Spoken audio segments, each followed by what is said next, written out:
रोहन नेहा के प्यार के लिए तड़प रहा था, लेकिन वह उसकी गलतियों की सजा दिए बिना उसको अपने करीब नहीं आने दे रही थी। आखिर नेहा पूरे घर में रोहन के बच्चे को अपने कलेजे से चिपकाए फिर रही थी, जबकि रोहन और नेहा की अभी तक कोई मिलन नहीं हुई थी। क्या रोहन ने दूसरी शादी की थी? ऐसा क्या राज था जो किसी से शेयर करना नहीं चाहती थी, और उसकी सजा वह अपने आप को और रोहन को देना चाहती थी? यह लव स्टोरी बहुत दिलचस्प रहने वाली है। चलिए सुनाते हैं नेहा रोहन की आप बीती प्रेम कहानी। नेहा उठ जाओ यार, कितना सोना है। सारे मेहमान नीचे इकट्ठा होना शुरू हो चुके हैं, भूलो मत आज शादी है तुम्हारी। पूजा ने उसे चौथी बार आकर जगाया तो वह मुंह बनाती उठी। यार भाभी, मैंने कहा था मेरी शादी रख लो। आज के दिन कल ही पेपर से फ्री हुई हूँ और आज शादी कर लूँ, अपनी मुंह बनाती उठी थी, जबकि आंखों में नींद की भाव अभी भी झलक रही थी। यह बात तो तुम ऐसे कह रही हो जैसे तुम्हें पहले नहीं पता था कि आज तुम्हारी शादी है।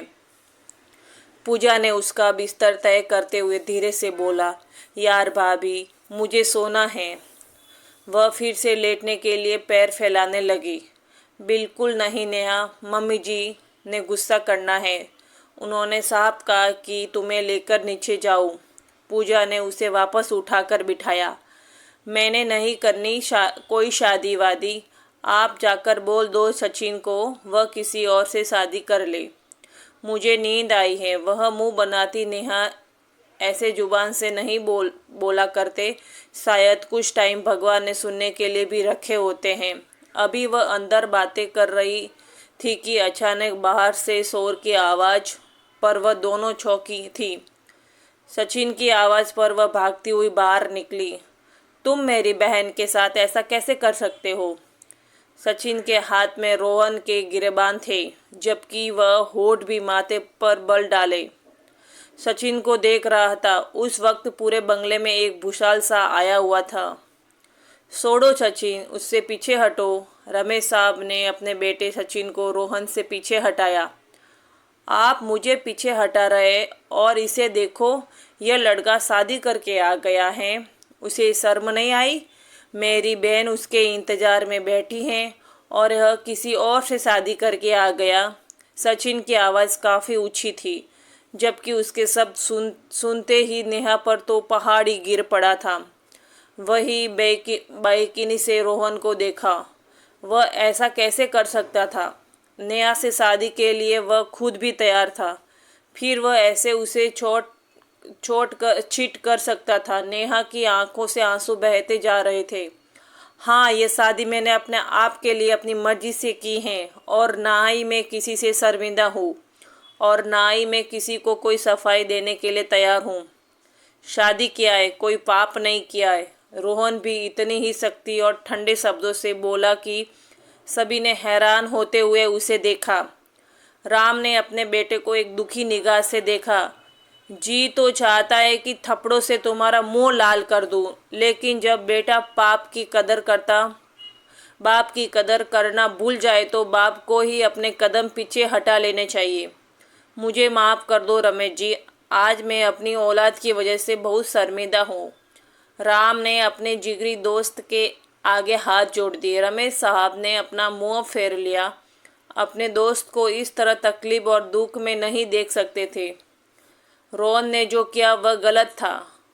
उसने दो हंसते बसते घर में आग लगाकर रख दी थी। मैं उसे जान से मार दूंगा। सचिन फिर से गुस्से से आगे बढ़ा, लेकिन रमेश ने रोका। तुम्हें मेरी कसम सचिन, मेरी कसम, जो तुमने रोहन पर हाथ भी उठाया तो।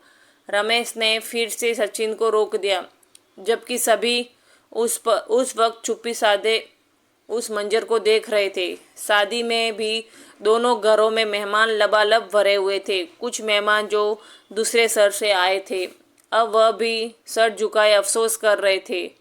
रोहन के पास खड़ी वह लड़की दुल्हन बनी उस वक्त अपनी डरी सहमी नज़रों से सबको देख रही थी।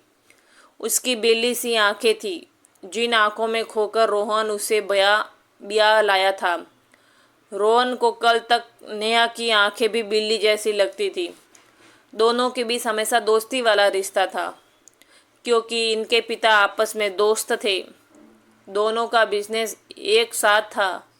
दोनों ने अपना बंगला भी एक साथ खरीदा था। दोनों एक साथ रहा करते थे और आज ये सब हो रहा है, जबकि कल शादी थी और रोहन आज दूसरी लड़की से शादी कर लाया था।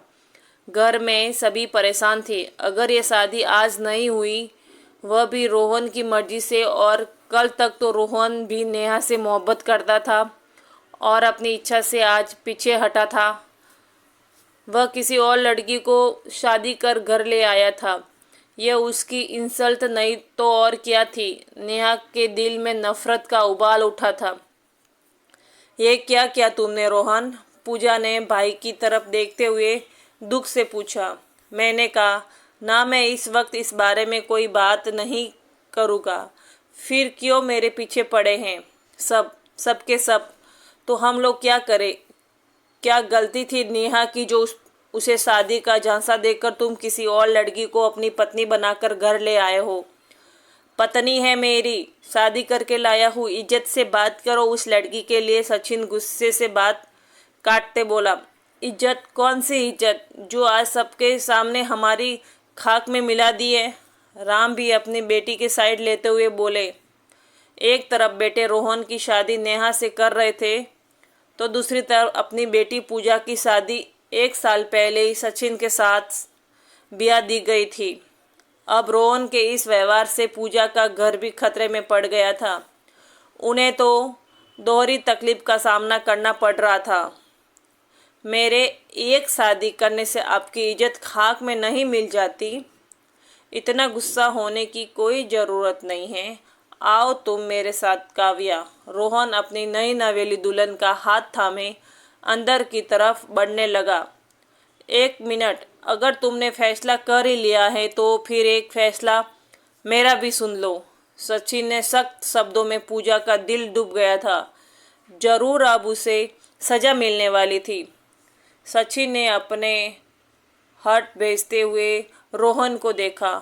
भरी महफिल में आज तुमने मेरी बहन को बेइज्जत किया है। तुम्हें क्या लगता है मैं इतनी आसानी से यह सब जाने दूंगा? सचिन की बात का मतलब यहाँ मौजूद सभी लोग बड़ी अच्छी तरह से समझ रहे थे। रोहन, इससे पहले कि वह कोई सख्त बात करता, सचिन माँ ने बेटे को आवाज़ देकर बुलाया। अपने शब्दों को बीच में ही छोड़कर अपनी माँ की तरफ पलटा। कोई भी गलत बात मुंह से मत निकालना, वरना अनर्थ हो जाएगा और मैं तुम्हें कभी माफ़ नहीं करूँगी।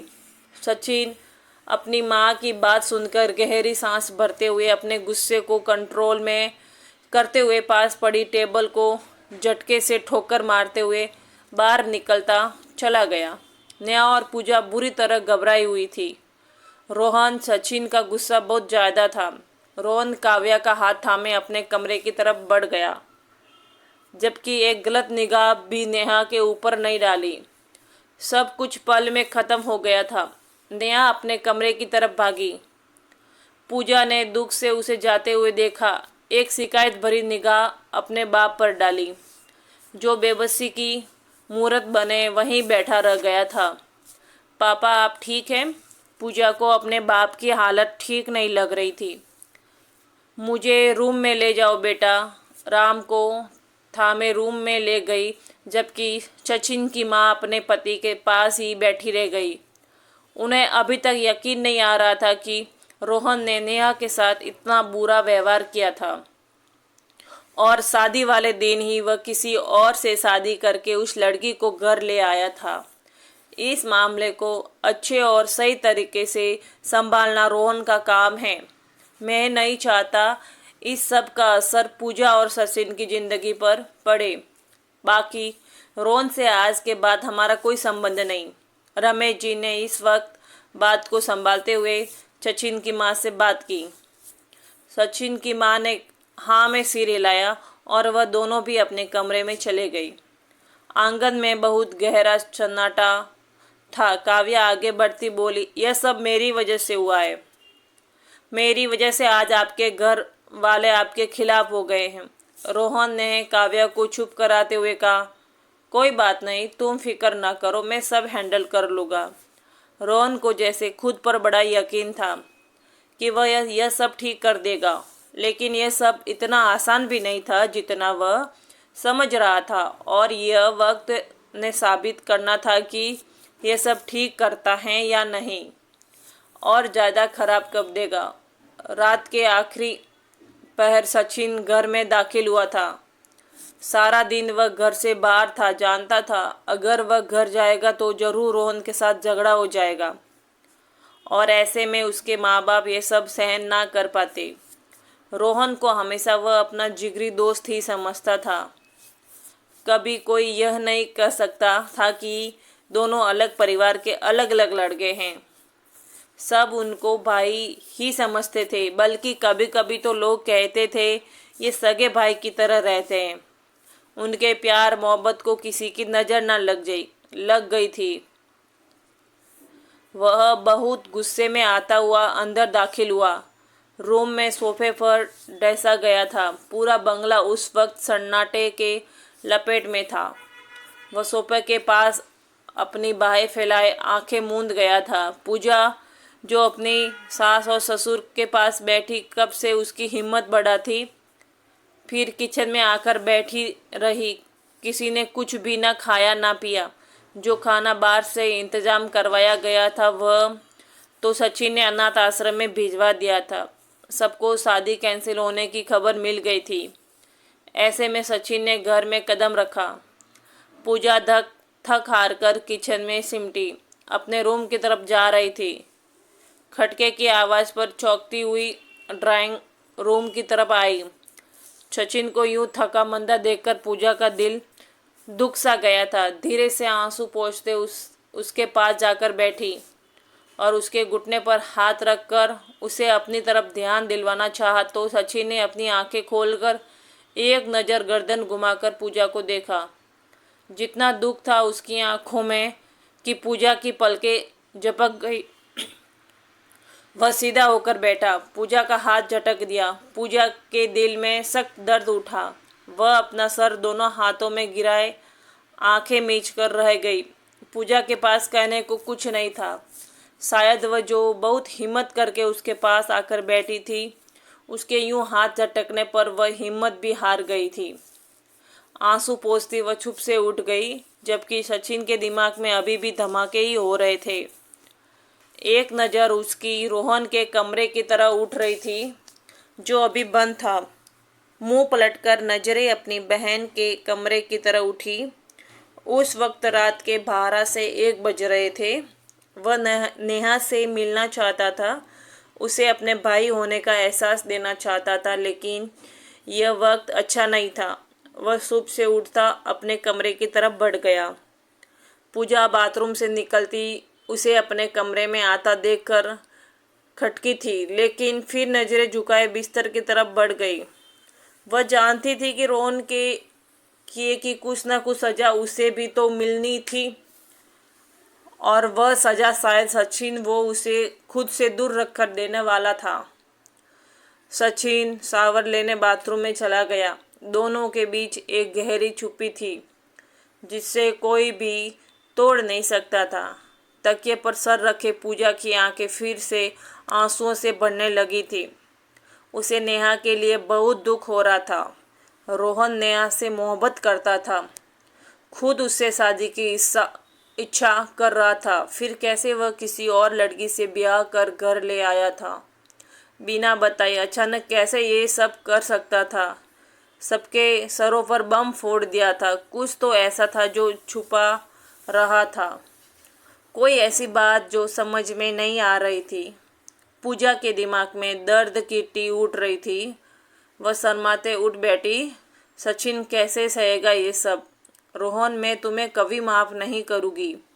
मेरी मासूम सी नेहा को तुमने कितना दुख दिया। आज चाहे तुम सारी ज़िंदगी माफ़ी मांगते रहो, मैं तुम्हें कभी माफ़ नहीं करूँगी। वह हिचकियों से रोती रोहन के बारे में बड़बड़ा रही थी। किस बात का मातम मना रही हो? सचिन को उसकी ऐसी हालत को देखकर गुस्सा दिला गई। पूजा ने अपने आंसू पोंछते सचिन की तरफ अपना मुंह किया, अपनी लाल आंखों से देखा। सचिन ने अपने होठ बीते माथे पर बल डाले मुंह फेर लिया। मेरे सामने ये सब ड्रामा करने की ज़रूरत नहीं है। जो तुम्हारे भाई ने किया उसके बाद तुम्हारा कोई भी आंसू कोई भी बात पर यह साबित नहीं कर सकता कि रोहन को कोई माफ़ करेगा। मेरी बात चले तो तुम्हारे भाई को मैं जान से मार दूं। सचिन बहुत दर्द से छटपटाता हुआ बोला। पूजा का दिल बुरी तरह से दुख गया था। वह अपने आंसू पोंछती दराज से सर दर्द की मेडिसिन ढूंढने लगी। उसके सर का दर्द बहुत तेज बढ़ता जा रहा था। जब भी वह टेंशन लेती थी तो उसके सर में बहुत दर्द होता था। क्यों शोर कर रही हो? सचिन जो सोने के लिए लेटा था उसे बार बार दराज खोल बंद करने देखकर छिड़ा था। उसकी दाढ़ पर पूजा बुरी तरह से सहम कर पीछे हुई थी। बेड के किनारे से जा लगी। आवाज़ ना आए अब तुम्हारी। वह अपना सर हाथ में थामे लालटेन ऑफ करता करवट बदल गया। पूजा ने अपने मुंह पर हाथ रख के अपने हिचकियों का गला घोटा था। उसका सर दर्द से फटा जा रहा था, लेकिन मेडिसिन नहीं मिल रही थी उसे। और ऐसा दर्द में सोना तो दूर की बात सुकून से बैठ भी नहीं रही थी। गहरी सांस भरती वह उठी और बालकनी में चली गई। गहरी सांस भरते हुए वहीं खड़ी ताज़ा हवा में सांस भरने लगी। आंसू फिर से लड़ियों की तरह मुंह पर बहने लगे थे। रोहन, तुम्हारी एक गलती हम सब पर बहुत भारी पड़ने वाली है। वह सर हिलाती रेलिंग पर हाथ रखे उसे अब सब कुछ समेटना था, जो उसके भाई ने एक पल में सब कुछ बिखेर दिया था। सुबह आंख खुली तो नेहा को अपना सर सकराया हुआ महसूस हुआ था। वह गहरी सांस भरती उठकर बाहर आई तो घर में एक सन्नाटा छाया हुआ था, जैसे कोई मौत हो गई हो। नेहा का दिल फट सा गया था। वह ना चाहते हुए नजरें ऊपर सीढ़ियों की तरफ जा ठहरी थी। रोहन के कमरे का दरवाज़ा अभी तक बंद था। वह लड़की जो कल उसके साथ दुल्हन बनकर खड़ी थी, ना जाने क्यों नेहा को लग रहा था वह उससे पहले भी कहीं देख चुकी थी, लेकिन कहाँ उसे याद नहीं आ रहा था। पूजा मुंह हाथ धोते किचन की तरफ जा रही थी तो नेहा ने उसके सूजे चेहरे की तरफ देखा। ना में सिर हिलाया। जरूर भाई ने उसके साथ भी कुछ अच्छा व्यवहार नहीं किया होगा। यह मर्द जात भी ना जब एक दूसरे से बदला नहीं ले सकते तो औरतों को सहारा लेते हैं। नेहा यह सोच अपने दिमाग में ला रही थी। और नेहा, तुम जाग गई? पूजा ने उसे देखते उसकी तरफ अपना कदम बढ़ाया। पूजा के चेहरे पर नरम मुस्कान थी। तबीयत ठीक है? पूजा ने उसके तपते हुए हाथ को छूते हुए पूछा। मैं ठीक हूँ। भाई किधर है? नेहा के चेहरे पर हल्की सी मुस्कान थी। ना आई। मुस्कान भी ना आई। कल तक जो चहकती पूजा उसके नखरे उठाती थी, आज इतनी चुपचाप क्यों हो गई थी? नेहा का दिल कर रहा था कि वह तो सुबह सुबह ही कहीं चली जाए। पूजा का चेहरा भी कुछ गम में था। वह दोनों मिलकर डाइनिंग टेबल पर नाश्ता लगाने लगी। दोनों ही खुद को बिजी रखने की कोशिश कर रही थी। रमेश साहब और उसकी पत्नी को नाश्ते के लिए पूजा खुद ही बुलाने गई थी, जबकि राम को नाश्ते के लिए बुलाने नेहा गई थी। बेटा, मैं तो तुमसे माफ़ी भी नहीं मांग सकता। राम की आंखें फिर से भीगने लगी थी। आपको किसने कहा माफ़ी मांगने के लिए? आप मेरे बड़े हैं, ऐसा सोचिएगा भी मत। मुझे बिल्कुल अच्छा नहीं लगेगा।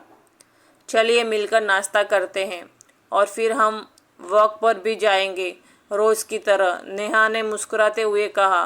तो राम उसके सर पर प्यार भरा हाथ रखते उसके साथ बाहर आ गया। रमेश अपने दोस्त को आज बहुत बूढ़ा सा महसूस कर रहे थे, जैसे एक ही दिन में बेटे ने उनके कंधों पर बोझ ला दिया हो, उन्हें बूढ़ा कर दिया हो। नेहा राम से प्यार लेती वहीं बैठ गई।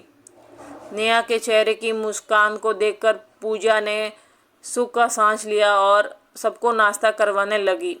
इतने में रोहन काव्या को नीचे आता दिखाई दिया। वह उससे लिए डाइनिंग टेबल पर आया तो नेहा के चेहरे का हाव भाव बिगड़ गया। रोहन ने सबको प्रणाम करते पूजा से बात की।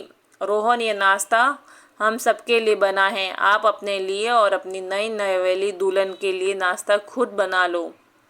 किचन का रास्ता उस तरफ है। पूजा ने साफ शब्दों में गुस्से से कहते हुए मुंह फेर लिया। रोहन का हाथ प्लेट की तरफ जाते हुए रुक गए थे। अच्छा हुआ बता दिया, अब 2 वक्त की रोटी भी हमें नहीं मिलेगी। रोहन दुख से कहते हुए मुंह बनाते उठा। रोहन, वापस बैठो। रमेश ने उसको उठते देखा तो टोक दिया। उनके टोकने पर सब ने हैरानी से उन्हें देखा। पूजा बेटा, खाने से किसी दुश्मन का हाथ भी नहीं रोकते, और रोहन इस घर का मेंबर है, और आइंदा में ऐसा करते ना देखूं तुम्हें। उन्होंने पूजा को हल्का सा डांट झपट दिया। नाश्ता सबको परोसो पूजा। सचिन की मां ने पूजा को वहीं खड़े देखा तो टोक दिया। वह मजबूरन रोहन और उसकी पत्नी काव्या को भी नाश्ता परोसने लगी। नेहा गुस्से से टेबल से उठकर खड़ी हुई। नेहा बेटा, नाश्ता करके जाओ। रमेश ने नेहा को यूं टेबल छोड़ता देखा तो उसे भी टोका। उस पल को सचिन ने देखा तो बुरी तरह से अपने होठ बेचते हुए गुस्सा कर गया था। उसकी पत्नी पूजा अपने भाई और उसकी नई नवेली दुल्हन को नाश्ता परोस रही थी। पूजा, तुम इधर आओ, भगत क्यों कर रही हो? सचिन गुस्से में भड़क गया। पूजा के हाथ से चाय का कप छूट गया था। उसने सचिन को आते देखा। चाय छलक कर उसके हाथ पर गिरी थी। दीदी, ध्यान से। रोहन बहुत बेचैन हो उठा था और पूजा का हाथ थामा, जबकि नेहा भी पूजा की तरह लपटी थी। भाभी, ज़्यादा तो नहीं जली? पूजा अपना हाथ थामे सचिन को देख रही थी, जबकि उसके दाएं बाएं रोहन और नेहा खड़े थे। सचिन अपना होठ बेचता अपने कमरे की तरफ बढ़ गया। भाभी, मैं दवाई लगा दूं? नेहा पूजा के लिए अपने रूम की तरफ बढ़ गई। रोहन ने अपने पापा को आवाज़ लगानी चाहिए। उन्होंने हाथ उठाकर उसे वहीं रोक दिया।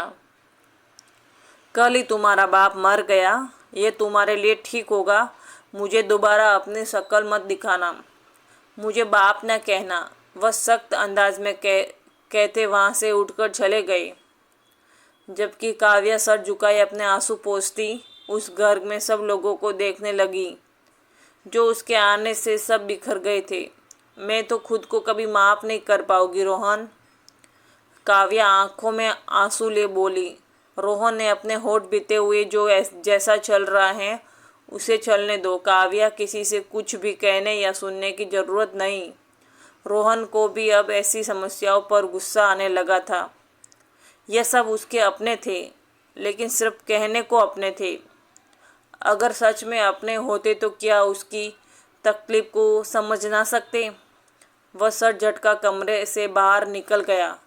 अचानक से नेहा सामने आ गई तो दोनों की एक जोरदार टक्कर हुई। नेहा ने उसके शर्ट को मुट्ठियों से जकड़े खुद को गिरने से बचाया था, जबकि रोहन ने उसे बिल्कुल भी सहारा नहीं दिया था, ना ही उसे छुआ। नेहा ने झट से उसकी शर्ट को छोड़े और खुद को गिरने दिया, लेकिन इस बार रोहन ने उसकी कमर में हाथ डाले उसे गिरने से पहले थाम दिया और उसे वापस उसके कदमों पर खड़ा कर दिया। दोनों की नज़रों ने एक दूसरे को बहुत कुछ कहा, लेकिन दोनों के होठे बिल्कुल चुप थे। वह जा चुका था, लेकिन नेहा को सख्त गुस्सा दिला गया था। शायद अब सारी जिंदगी यूं ही कटनी थी। नेहा सर झटकती अपने कमरे की तरफ बढ़ गई। हाथ कैसा है अब? 2 दिन के बाद सचिन को पूजा का जख्म याद आया तो जो छाये से जल गया था। पूजा ने मुंह फेरकर हैरानी से उसे देखा, जैसे यकीन न कर पा रही हो। सचिन ने पूछा, क्या सच में ज़्यादा जल गया था? उसके करीब बैठा फिक्रमंदी से उसका हाथ देखते हुए पूछ रहा था। ठीक हूँ अब। पूजा ने अपना हाथ उसके हाथ से खींच लिया तो सचिन ने दोबारा पूजा का हाथ थाम लिया। मुझे बहुत गुस्सा आ रहा था रोहन ने जो किया, उसके बाद मैं कैसे खुद को संभालता। सचिन ने धीरे से कहा, सही कह रही हो तुम, सारी गलती मेरी थी। वह सर झुकाए शिकायत की नज़रों से बोली। शायद समस्या ही कुछ ऐसी पैदा हो गई है जिसमें हम सब पीछ रहे हैं। सचिन अपनी जगह से उठता बाथरूम की तरफ चला गया। जब पूजा ने कहा खाना लाऊं आपके लिए, सारी नाराज़गी अपनी जगह थी, लेकिन वह अच्छी पत्नी की तरह उसके खाने पीने का ख्याल जरूर रख रही थी। नहीं, भूख नहीं है, इतना कहता वह बाथरूम में चला गया था। नहाकर बाहर आया तो कमरे में लाइट ऑफ थी। साइड लैंप की रोशनी में वह देख सकता था कि पूजा सोने के लिए लेट चुकी थी। वह अपना बाल सूखा करता अपनी जगह पर आकर बेड के टेक लगाकर बैठता, मोबाइल चलाने लगा। लेकिन सर दर्द से फटने लगा तो वह मोबाइल एक तरफ रखता सोने के लिए लेट गया। लेकिन नींद आंखों में कोसों दूर थी। उसे अपनी पत्नी पूजा की चाहत हो रही थी, जो जज्बात थे मनपसंद की पत्नी थी। कब तक गुस्से में दूर रहता। उसकी चाहत का नशा सड़ सड़कर बोलने लगा था। धीरे से उसके पास होता, उसकी कमर में हाथ डालते हुए उसके गर्दन पर अपने दबते होठ रख गया था। पूजा कुछ नींद में थी। उसे उम्मीद नहीं थी कि सचिन यूं उसके पास आ जाएगा। उसका दिल 120 की रफ्तार में धड़कता था। वह बहुत नरमी से उसको चूम रहा था। पूजा के दिल में एक पल में बहुत गहराई से धड़कती जा रही थी। लेकिन उसने सचिन का हाथ नहीं झटका था। वह झटक नहीं सकती थी। वह जानती थी पत्नी की मोहब्बत पति का हक है। उसको अपनी तरफ घुमाता, उसके गले से दुपट्टा उतारकर एक तरफ करता, उसको अपने सीने से चिपका चुका था। पूजा भी अब बेकाबू हो गई थी। पूजा ने अपने धड़कते दिल को बहुत मुश्किल से संभाला था। वह बहुत नरमी से उस पर बरस रही थी।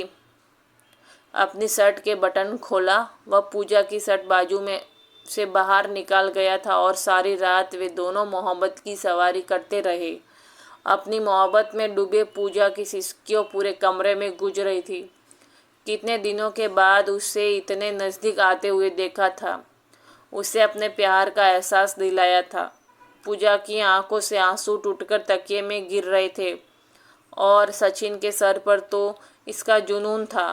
वह एक पल में सारे गुस्से को भूल गया था और अपनी पत्नी की छाती में पूजा को सांस तक नहीं लेने दे रहा था। अभी वह प्यार की सवारी में मग्न था। वह पूजा के साथ धीरे धीरे दो जिस्मों और एक जान होने लगा था। उसके कंधे पर नाखून छुपोते उसे होश दिलाया। जान, क्या हुआ? जरा सा अपनी गर्दन तिरछी करते पूछा। वह उस वक्त बिल्कुल अपने प्यार में खोया हुआ था। रात भर प्यार में डूबे उसे अपने प्यार का एहसास दिलाता रहा।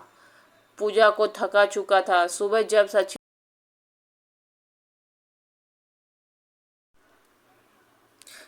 जकड़कर उसका चेहरा अपनी तरफ करता गर्दन झटक दिया था। सचिन, मेरे बाल खींचने से उसको दर्द की एक लहर उठी। मेरी मोहब्बत चाह तुम्हें हवस लगती, तुम्हें लगता सिर्फ इस वजह से तुम्हारे पास आता तो ठीक है, नहीं आऊँगा आज के बाद तुम्हारे पास, समझी? वह गुस्से से उसके बालों को छोड़ता अपना मोबाइल और पर्स घड़ी उठाकर पहनने लगा, जबकि वह सर दर्द की वजह से वही जमीन पर बैठती रही। उसकी आंखों से आगे अंधेरा छा गया। यह जानता था उसके सर में दर्द रहता है, फिर भी उसे तकलीफ में दे जाता। उसे बिस्तर पर बिठाते उसके होठों पानी से गिलास लगाया। तुम ठीक हो ना? उसका सर धीरे से दबाता हुआ उसे अपने सीने से लगा लिया। उसके होठ रखे और अपने अंदर सुकून भरता महसूस किया। इसी वक्त बीतना लगा सब काव्या को घर की बहू स्वीकार कर लिया। उसके अलावा और कोई ऑप्शन भी नहीं था। नेहा ने कॉलेज में एडमिशन ले लिया था। वो तो वहीं पूजा भी प्रेग्नेंट थी। नेहा पूजा का बहुत ख्याल रखती थी, उसे काम भी नहीं करने देती। काव्या को अचानक पेट का दर्द जगा तो उसके पास कोई नहीं था। वह दर्द से बेहाल थी। उसकी हिम्मत ना हो रही थी कि वह किसी को आवाज़ देती। वह दर्द से तड़प रही थी। नीचे उतरने की कोशिश की। नेहा की परेशान आवाज़ पर काव्या ने अपनी आंखें खोली। मेरे बच्चे को बचा लो प्लीज़। वह रो रही थी। मम्मी, पापा, भाभी, माँ और नेहा ने मिलकर काव्या को गाड़ी में बिठाया। मैं अभी साथ चलती हूँ, पूजा ने परेशानी से कहा। नहीं, तुम्हारी अपनी हालत ठीक नहीं है। नेहा के साथ काव्या को अस्पताल ले गए। काव्या की ट्रीटमेंट चल रही थी। आप में से नेहा कौन है? अचानक डॉक्टर की बात। नेहा रोहन की माँ चौंक गई। डॉक्टर भी परेशान आवाज़ से। वह रोहन की माँ के हाथ के पैर कांपने लगे थे। नेहा अंदर आई। काव्या ने इंजेक्शन की ड्रिप भी लगी हुई थी। वह बाहर आई तो रोहन और सचिन भी पहुंच चुके थे। नेहा ने रोहन की तरफ अजीब निगाहों से देखा। वह नेहा की नज़रों का मतलब ना समझ सका, लेकिन माँ और बच्चा दोनों ही हालत इस वक्त बहुत खराब थी। इस रोहन की बात पर डॉक्टर चुप से पलट गई। इस बारे में वक्त नेहा की नज़रों से तपिस रोहन ने अपने ऊपर बहुत महसूस कर रहा था। काव्या जिंदगी की बाजी हार गई थी। रोहन अभी डर सा गया था कि अचानक इतनी जल्दी सब कैसे हो जाएगा। काव्या की डेड बॉडी को आज 1 हफ्ता होने को चला था, जबकि उसके बेटे को नेहा ने संभाल रखा था। काव्या के आत्मा की शांति के लिए पाठ रखा गया था। बेटा दक्ष को देखना, क्यों इतना रोए जा रहा है। उसको दूध बनाकर पिलाने लगी। सारी चीज़ें उसके कमरे में ही मौजूद थी। नेहा एकदम से घबराकर उठ गई थी। सिर्फ ट्राउजर पहने हुए था, जबकि तौलिया गले में डाले हुए बाल पोंछता बाहर निकला। आप रूम में हैं, वरना मैं यहाँ कभी नहीं आती। नेहा ने बिल्कुल सपाट जवाब से अंदाज से जवाब दिया, लेकिन रोहन को उसकी बात बहुत बुरी लगी। और हमारे बीच ऐसा कोई संबंध नहीं है। हम नफरत करें या फिर प्यार। नजरों का आमना सामना हुआ। अगले ही पल नेहा दक्ष को सीने से लगाए बाहर निकल गई। इतना चुप क्यों? सचिन आजकल पूजा को बहुत चुप देखकर उसके पास बैठते हुए पूछने लगा। घर में उस वक्त दक्ष की किलकारियां गूंज रही थी। उसके बच्चे के लेकर लापरवाही किसी से नहीं छुपी थी। बिल्कुल 9 महीने के बच्चा था। वह बहुत प्यारा था और रोहन की शादी को तभी 5 महीने हुए थे। क्या काव्या पहले से प्रेग्नेंट थी? तुम्हारा ख्याल बिल्कुल सही है, शायद पहले से ही प्रेग्नेंट हो गई होगी। लेकिन समस्या यह है, उस रात मरने से पहले काव्या ने नेहा को ऐसी कौन सी बात कही थी जो नेहा उसके बच्चे को अपने सीने से लगाए घूमती फिरती थी। आखिर ऐसा क्या राज है और क्या बात परेशान कर रही है? उसका भारी बर्मा शरीर सचिन को बुरी तरह से अपनी तरफ अट्रैक्ट करता है। वह मुंह बनाते बोली, सुन रहा हूँ यार, अपने बच्चे से तो प्यार करने दो, वह मिस कर रहा था मुझे। सचिन दीवानों की तरह उसके पेट को अपने होठों से पपिया की बौछार कर रहा था। अपनी तरफ करती गहरी सांस भरते बोली। सचिन ने उसके नरम मुलायम गुलाबी गालों को अपनी पकड़ में लिया। मेरे चैंपियन को आने दो दुनिया में, फिर बताऊंगा तुम्हें। अपने दिन रात की हिसाब जरूर लूँगा। उसे प्यार से माथे पर किस कर रहा था। पूजा अपनी आंखें मूंद गई। पूजा के होठों पर भरपूर मुस्कान सी आ गई थी। घर में एक बार फिर रोहन नेहा की शादी की बात चल रही। दोनों दोस्तों की यह दिल की इच्छा थी कि ऐसी शर्त रख दी जिस पर रोहन का पारा हाई हुआ। यही मेरी शर्त है, शादी करना है तो मेरी शर्त माननी होगी, आगे आपकी मर्जी। और नेहा के बिना किसी एहसास से उसे अपने साथ अपने कमरे में रख लिया था। रोहन का गुस्से से बुरा हाल था। आपकी मर्जी, उससे कोई और जोर जबरदस्ती तो नहीं, नेहा ने तीखे अंदाज में जवाब दिया। वह गहरा सांस भर कर रह गया था। बिल्कुल ठीक सजा दी नेहा ने रोहन को। विदाई के लिए नहीं मानी थी, जिस पर रोहन गुस्सा कर गया था। वह चुप ही था। उससे गुस्सा सबसे ज़्यादा इस बात का था कि नेहा की शर्त काफ़ी सख्त थी। उसी पल रोहन रूम से दाखिल हुआ। उसे बिना दरवाजा नॉक किए रूम में आता देखकर वह बुरी तरह से गुस्सा हुई। इतनी खूबसूरत नेहा उसे जालीदार नाइटी में देखकर अपने आप बेकाबू हुआ महसूस कर रहा था। आपको दरवाजे में नॉक करके आना चाहिए था और तुम पर हक रख सकता हूँ। वह उसको अपनी बात कहता उसकी तरफ बढ़ चुका था। नेहा ने अपने धड़कते दिल को संभालते साफ साफ अंदाज में रोहन को देखते कहा, जानता हूँ और मान भी चुका हूँ। नेहा एकदम से चटपटाई और कहा, मेरे पास क्यों आ रहे हो? दूर हो जाओ मुझसे। नेहा ने खुद को अब उसके पकड़ से छुड़वाया था। रोहन छोड़ो मुझे। नेहा को गुस्सा आने लगा था। नेहा का होश उड़ गया था। अब गुस्से से नेहा का हाथ उठा था और रोहन के गाल पर 5 उंगलियों का निशान छोड़ गया था। उसने खुद को उभरते गुस्से पर कैसे काबू पाया वह यह नहीं जानता। 2 साल का टाइम मांगा ना तुमने, वादा करता हूँ 2 साल तक तुम्हें उंगली से भी नहीं छूऊंगा। लेकिन जैसे ही तक 2 साल का होगा उसके अगले दिन का इंतजार नहीं करूँगा। बिना किसी लिहाज से तुम्हारी आत्मा में समा जाऊंगा, तुम्हारी धड़कनों में धड़कते हुए अपना बनवाऊंगा। और उस दिन तुम क्या कोई नहीं रोक पाएगा। कमरे से बाहर निकल गया। नेहा अपने आंसू पोंछते हुए बैठ गई। अपना हाथ देखते लगी। उसने खुद पर बड़ा अफसोस हुआ। उसका इरादा नहीं था रोहन पर हाथ उठाने का। 2 साल की जिस तरह उसने उसे सजा दी थी, 1 साल तक सच छुपाकर, अब बारी नेहा की थी। अस्पताल में रमेश अंकल ही थे। दक्ष को रोहन की माँ के पास छोड़ गई थी।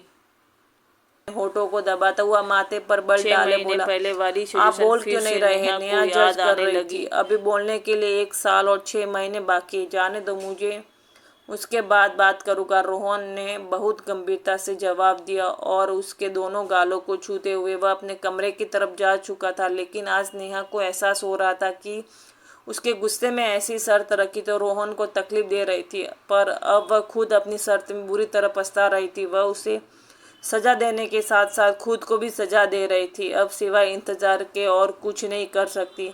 आज दक्ष की पहली सालगिरह थी जिसे नेहा बहुत धूमधाम से मनाना चाहती थी, पर रोहन शहर से बाहर था। उसने बहुत इंतजार किया, उसे कॉल भी की, लेकिन उसने नहीं उठाया। वह रात काफ़ी देर तक बैठी उसका इंतजार करती रही, लेकिन वह नहीं आया। नेहा, बच्चे को केक कट कर लो, शायद रोहन को जरूरी काम हो इसलिए नहीं आ पाया। सचिन ने उसका उतरा हुआ चेहरा देखकर मोहब्बत से कहा, नहीं भाई, दक्ष उसका बेटा है, उसे याद रखना चाहिए था। क्या उसे एहसास नहीं कि उसकी फैमिली भी है, सिर्फ बिजनेस ही सब कुछ नहीं होता क्या? वह दुखी अंदाज में बोली। तभी अपने पीछे किसी की मौजूदगी का एहसास पाते हुए पलटी। रोहन अपने पूरे आन बान शान से खड़ा उसे ही देख रहा था। वह ब्राउन 3 पीस सूट में था, जबकि नेहा ने पिंक कलर की बारीक साड़ी पहन रखी थी और उसमें वह ब्लैक की खूबसूरत लग रही थी। दक्ष भागता हुआ रोहन के सीने से जा तो रोहन ने झुककर अपने गोद में भर लिया। नेहा ने मुंह फेरते अपने आंसू पोंछते दक्ष से नेहा और रोहन के साथ मिलकर केक कट किया। सबके ढेरों गिफ्ट मिला। सचिन का बेटा नील दक्ष से 6 महीने छोटा था, लेकिन दक्ष उसको बहुत प्यार करता था, खेल कूद करता। दक्ष नेहा की बाहों में सो गया। पूजा ने ही सब समेटा था। नेहा की तबीयत सुबह से कुछ खराब दिखाई दे रही थी। उसे पूजा ने कमरे में भेज दिया। सचिन और पूजा हंसी मजाक करने लगे, सब कुछ मिलकर समेट रहे थे। नेहा दक्ष को लेकर रूम में आ गई थी। अभी थोड़ी देर ही हुई कि उसको एकदम से चक्कर आने लगे। वह बुरी तरह से गिरने पड़ने वापस उठी। इतनी देर में रोहन शॉपिंग बैग लिए अंदर दाखिल हुआ। इस बार भी बिना दरवाजा लॉक किए ही अंदर आया था। वह कुछ सामान लाया था। दक्ष और नेहा के लिए कुछ शॉपिंग की थी उसने, लेकिन देने का टाइम ना मिला तो वह अब उसके कमरे में छोड़ना आया था। साहब ने नेहा के सोफे पर टहलते देखा। वह परेशानी से उसकी तरफ बढ़ा। नेहा, तुम ठीक हो ना? उसके माथे पर हाथ रखते बेफिक्री से पूछ रहा था। उसे हल्का बुखार लग रहा था। रोहन, मेरा दिल बहुत घबरा रहा है। रोहन को अपने पास देखती बड़ी मुश्किल से अपनी आंखें खोलती बोलने की कोशिश कर रही थी। उठो, बिस्तर पर आओ, उसे सहारा देते हुए बिस्तर पर लाया था और उसे बुखार की मेडिसिन दी। रेस्ट करो, थोड़ी देर में ठीक हो जाओगी। रोहन ने उसके माथे पर हाथ रखकर सहलाया था। उसके हाथों का दबाव अपने माथे पर महसूस करते नेहा ने रंगों में एक सुकून सा उतरा था। वह उठकर जाने लगा। नेहा ने उसका हाथ थाम लिया। प्लीज़ मत जाइए। वह नींद में उसका हाथ थामे बड़बड़ा रही थी, यही हूँ, नहीं जा रहा हूँ। वह धीरे उसका सर दबाने लगा। वह खुद बहुत थका हुआ था, लेकिन नेहा की तकलीफ उसे अपने दिल पर महसूस हो रही थी। वह छोटी सी लड़की हिम्मत नहीं हारती थी, आज भी टूट रही थी और रोहन उसे टूटता हुआ नहीं देख सकता। कितने पल वही उसके पास बैठा, वह उसका चेहरा देखते बीता चुका था। वह जानता था कि नेहा को अब उसके प्यार की तलब हो रही है, वह उसका साथ चाहती है, लेकिन रोहन अब उसकी बात पूरी तरह होने तक उसके पास नहीं आना चाहता। वह उसे समझाना चाहता था कि शर्त उसने रखी उस पर वह मर्द होकर भी उसको स्वीकार कर चुका है। वह अपनी रखी गई शर्त में खुद पछता रही थी। उसको अब पूरा नींद में देखकर उठा। दक्ष के माथे पर होठ रखते नजर नेहा के माथे पर जा ठहरी थी। आगे बढ़कर दिल की आवाज़ पर फिर से मुड़ा और उसने नेहा के माथे पर भी अपना होठ रखा और उन दोनों के अपना प्यार लुटाता हुआ वह अपने कमरे की तरफ बढ़ गया था। वक्त पर लगातार उड़ रहे थे और अब वह दिन आ गया जब नेहा उसकी होने वाली थी। अब नेहा शर्म से रोहन को छुपाती हुई फिर रही थी। रुद्र 2 साल का हो गया था। वह अभी अपनी विदाई के लिए राजी नहीं थी, जिस पर रोहन फिलहाल बिल्कुल चुप था। नेहा को उस पर गुस्सा था क्योंकि उसने शर्त पूरी की। वह चाहता तो उसकी शर्त को ख़त्म कर सकता था, उसे मना कर सकता था, उसकी वजह पूछ सकता था, लेकिन रोहन ने ऐसा कुछ भी नहीं किया। जो नेहा कहती थी वह तुरंत मान लेता था। नेहा को जरा भी मनाने की कोशिश नहीं की। ऊपर से शादी के बाद पूरे 2 साल इंतजार किया, खुद भी तड़प और नेहा को भी तड़पाया। बेटा, जैसे कि तुम्हारी इच्छा थी कि दक्ष को 2 साल का तुम्हारी विदाई हो तो दक्ष को भगवान की कृपा से 2 साल का हो गया है। अब विदाई में देर नहीं करनी चाहिए। राम अंकल ने अपनी बहू के सर पर प्यार भरा हाथ रखते प्यार से अपने दोस्त रमेश से पूछा। रमेश जी ने तुरंत अपनी बेटी नेहा से बात की। पापा मुझे थोड़ा टाइम चाहिए। उसे समझ नहीं आया कैसे उन्हें भी टाले, क्योंकि अब रोहन की मोहब्बत का सोचकर उसके दिल को कुछ होने लगा था। रमेश साहब ने उसे बड़ी प्यार से समझाया। वह समझ तो गई थी, लेकिन अपने दिल का क्या करती, जो अब अजीब से डर में पड़ा हुआ था। और 1 हफ्ता बीत गया था। नेहा की तरह से पूरी छुपी महसूस करते अब रोहन को सब्र का दामन छूट चुका था। दक्ष 2 साल का हो गया था, इसलिए आज से तुम मेरे कमरे में सोओगी। वह तो किचन में खड़ी दक्ष के लिए दूध गर्म कर रही थी। अचानक अपने कान के पास रोहन की बातें सुनने बुरी तरह से अपने दिल को थामे उसे देखने लगी, जो बहुत प्यार से अपनी पत्नी को कहकर जा चुका था। ये बिल्कुल नहीं होगा। ये कौन सा तरीका है विदाई लेने का? धूमधाम से मुझे विदाई करवाएंगे, तब तुम्हारे जीवन में शामिल होगी। वह दिल ही दिल में पक्का तय करके बैठी थी। अपने कमरे की तरफ मुंह मोड़ गई और दक्ष को सीने से लगाए वह दूध पिला रही थी कि रोहन एकदम से दरवाजा धकेल कर अंदर दाखिल हुआ। नेहा का दिल पसलियां तोड़कर बाहर आने मसला था। खुद चलोगी या उठाकर ले जाऊं? रोहन का अंदाजा अब खुमारी वाला हो गया था। उसके आंखों में इश्क का समुंदर इस तरह उमड़ा था कि वह उसके लहर में अपने आप को कभी सुरक्षित नहीं कर सकती थी, क्योंकि वह तो यही चाहती थी कि वह मेरे साथ जबरदस्ती करे और मेरे जिस्म के लिए वह तड़पे। और आज वो दिन आ गया था तो वह अपने आप को बेकाबू होता हुआ महसूस कर रही थी। ऐसे नहीं जाओगी, आप पहले मुझे लेने आओगे। नेहा को समझ नहीं आया कि वह क्या जवाब दे, तो जो मुंह में आया वो बोल दिया। वह जो दक्ष को बिस्तर पर लेटा रही थी, रोहन ने आगे बढ़कर उसे अपनी बाहों में भर लिया था। अपने कमरे की तरफ कदम बढ़ाए नेहा मुंह देखती रह गई। उसके अंदर भी रोहन की इश्क का सैलाब उमड़ रहा था। कुछ देर में बाद ही नेहा को गोद में उठाते अपने कमरे में आया अवनी। नेहा को अपनी बाहों में भरता, नीचे उतारो, क्या कर रहे हो?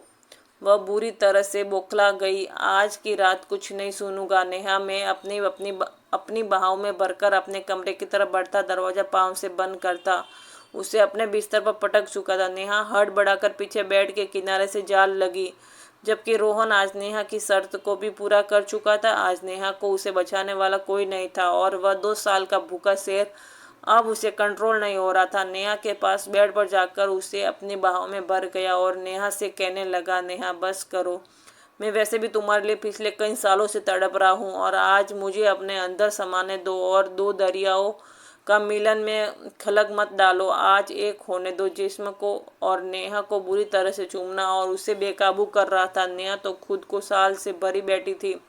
उसे रोहन को पाकर खुद होश नहीं था। अपने शरीर को ढीला छोड़ते रोहन पर बरस चुकी थी।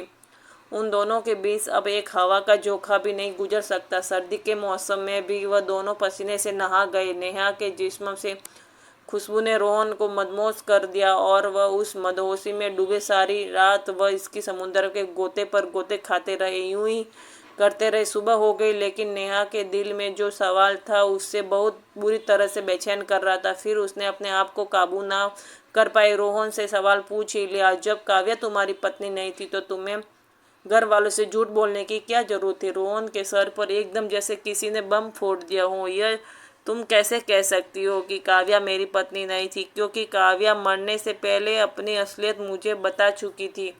और तुमने आखिर ये सब घर वालों को क्यों छुपाया? और मुझे तुमने इतने दर्द दिए, मैंने ये दर्द 6 महीने कैसे बिताए थे ये मैं ही जानती हूँ। जब रोहन ने जो बात बताई उसके पैरों तले जमीन निकल गई। काव्या उसके दोस्त की पत्नी थी और काव्या ने विनोद के साथ लव मैरिज की थी। काव्या अपने परिवार वालों को छोड़कर विनोद के साथ रह रही थी। विनोद के परिवार वाले काव्या को स्वीकार नहीं करने के लिए तैयार नहीं थे, तभी विनोद और काव्या अलग रह रहे थे। विनोद अपने परिवार का इकलौता लड़का था और उसके प्रॉपर्टी उसके पापा ने उसके नाम की थी। पापा को अचानक दिल का दौरा पड़ा। विनोद को बुलाकर उसने अपनी सारी प्रॉपर्टी विनोद के आने वाले बच्चे के नाम कर दिया था। लेकिन यह बात विनोद और काव्या जानते थे, उनकी फैमिली में किसी को ये बात पता नहीं थी। 6 महीने के बाद एक कार एक्सीडेंट में विनोद की मृत्यु हो गई थी, लेकिन उससे मरने से पहले मुझसे वादा लिया कि तुम मेरी पत्नी को मेरे घर वालों से बचाओगे और उसे और उनके बच्चे को हक दिलवाओगे और मेरे बच्चे के आने वाली ज़िंदगी को सुरक्षित कर दोगे। मैंने विनोद से ये वादा तो कर लिया था, लेकिन अब मुझे समझ नहीं आ रहा था कि आखिर मैं काव्या को कहाँ रखूँ। काव्या के पीछे उसके ससुराल वाले हाथ धोकर पड़े हैं।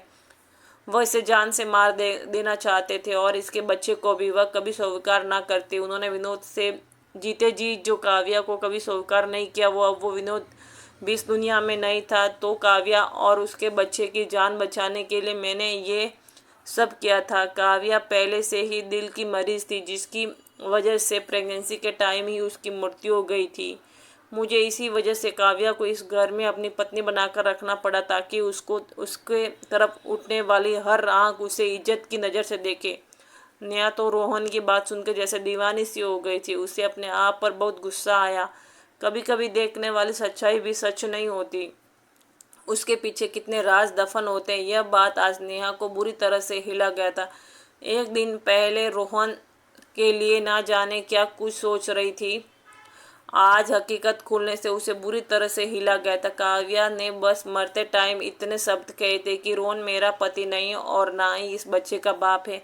इतना कहने के बाद वह भगवान को प्यारी हो गई। नेहा के मन को बिल्कुल शांत कर गई।